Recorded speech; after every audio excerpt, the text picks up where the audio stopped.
बहनों, हम लोग उस समाज से आते हैं जिनका सदियों से सिर्फ शोषण हुआ है। सारे संस्थानों पर आज आप देखेंगे तो सिर्फ चंद गिने चुने लोगों का कब्जा है।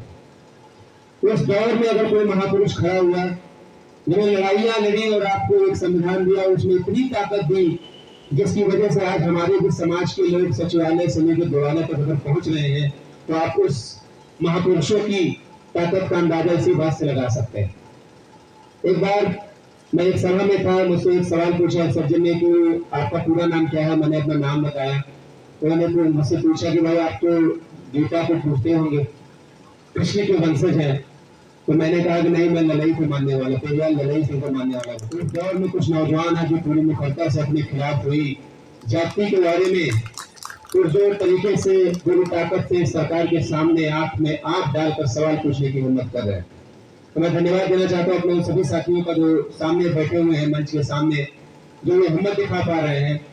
साथ ही साथ मैं आप सभी से एक आग्रह भी करना चाहूंगा कि ये जो हमारे मंचासीन लोग हैं, हमें इनकी भी हिम्मत बढ़ानी है।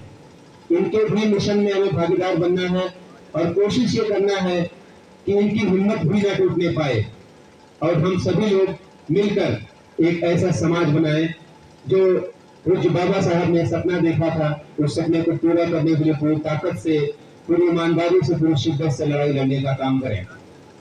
और साथ ही साथ मैं इस मंच से आपसे एक अपील और करना चाहता हूँ, जब भी कोई त्योहार, जो त्योहार हमारे ऊपर थोपे गए हैं, उन त्योहारों के दिन हम एक शपथ लें, एक प्रतिज्ञा लें। जब भी ऐसा कोई त्योहार आएगा, जब भी हमारे परिवार से कोई मूर्ति खरीदने जाए तो उसको एक साथ और निवेदन के साथ उसको भेजें कि अपने महापुरुषों की भी एक तस्वीर लाना।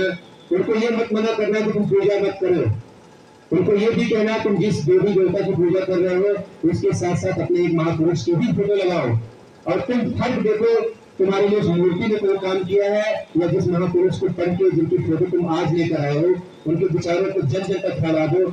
ये सबसे बड़ी पूजा होगी उस हमारे महापुरुष की, जिन्होंने हमें संविधान दिया, जिन्होंने हमें हक अधिकार में लड़ना सिखाया। भाइयों और बहनों, हम लोग उस समाज से आते हैं जिनका सदियों से सिर्फ शोषण हुआ है। सारे संस्थानों पर आज आप देखेंगे तो सिर्फ चंद गिने चुने लोगों का कब्जा है।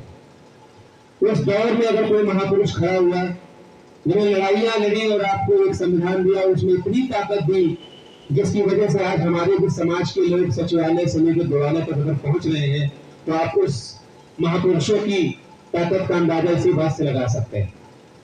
एक बार मैं एक सभा में था, मुझसे एक सवाल पूछा सज्जन ने कि आपका पूरा नाम क्या है। मैंने अपना नाम बताया तो उन्होंने मुझसे पूछा कि भाई आप तो गीता को पूछते होंगे, कृष्ण के वंशज हैं। तो मैंने कहा कि नहीं, मैं लड़ाई को मानने वाला, पेरियार लड़ाई सिंह को मानने वाला बच्चे। मुझे ये नहीं पता मेरे समाज को कृष्ण ने क्या दिया, लेकिन मुझे ये पता है कि पेरियार लड़ाई सिंह यादव ने मेरे समाज को क्या दिया है, इसलिए मैं लड़ाई सिंह का पुजारी हूँ, कृष्ण का पुजारी नहीं हूँ। मैं अपने सभी भाइयों से, नवयुवकों से ये आग्रह करना चाहता हूँ कि जिसकी पूजा करनी हो, जिसमें आस्था रखनी हो रखिए, लेकिन जहां भी मौका मिले अपने समाज को, महापुरुषों के योगदान को याद करिए और ना सिर्फ याद करिए, उनकी बातों को, उनके विचारों को पढ़िए और अपने साथ के लोगों को, मैं कह रहा हूँ सबसे पहला काम हमें ये करना होगा कि हम जो भिक्षा देते हैं ना, उनको भिक्षा देना बंद करके किताबें पढ़ाना शुरू करिए। अगर वो हमारे समाज के लोग हैं जो भीख मांगने के लिए निकल रहे हो, उनको कह दीजिए किताबें पढ़ने को भीख मांगने की आवश्यकता नहीं पड़ेगी। उनको संविधान पढ़ाइए, उनको अपने महापुरुषों के योगदान के बारे में पढ़ाइए, निश्चित रूप से उनको भीख मांगने की आवश्यकता नहीं पड़ेगी। मुझे ये नहीं पता कि कितना समय निर्धारित होगा। मैं इन्हीं बातों के साथ अपनी बात को विराम देना चाहता हूँ। इस अपील के साथ ये हमारा आपका दायित्व है कि उनके कार्यों को आगे बढ़ाया जाए।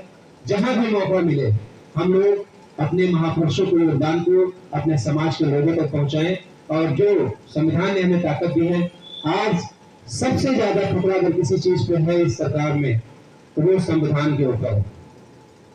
क्योंकि आज आपकी जो हिस्सेदारी है, अगर 27% का 21% का प्रावधान अगर संविधान ने आरक्षण के लिए किया, अगर 27% रिजर्वेशन आज आपको मिल रहा है तो अगर की मजबूरी बन गई कि 100 में 27 आपको देना पड़ रहा है और उसी 27 को छीनने की कोशिश हो रही है, उसी 21 को छीनने की कोशिश हो रही है, इसीलिए सारी चीजों को प्राइवेट किया जा रहा है, इसीलिए आउटसोर्सिंग से भर्तियां हो रही है, इसीलिए भारत में सब कुछ दिया जा रहा है ताकि आपका आरक्षण खत्म भी ना हो और आरक्षण का प्रभाव जो है प्रभावहीन किया जा सके। तो हमें आपको सबको मिलकर इस संविधान को बचाना है, इन संस्थाओं को बचाना है जो हमारे पुरखों ने लड़ाइयां लड़के बनाई, उन महापुरुषों के विचारों को आगे बढ़ाना है जिनकी वजह से आज हम समाज में बराबरी का दर्जा पा रहे हैं, एक सरकारी वो कुर्सी पर सामने बैठकर बात करने की क्षमता रख पा रहे हैं। हमें उन सभी लोगों और विचारों को बचाना भी है और बचाने के लिए उनको जन जन तक पहुंचाना भी है। बहुत बहुत धन्यवाद आप सभी का।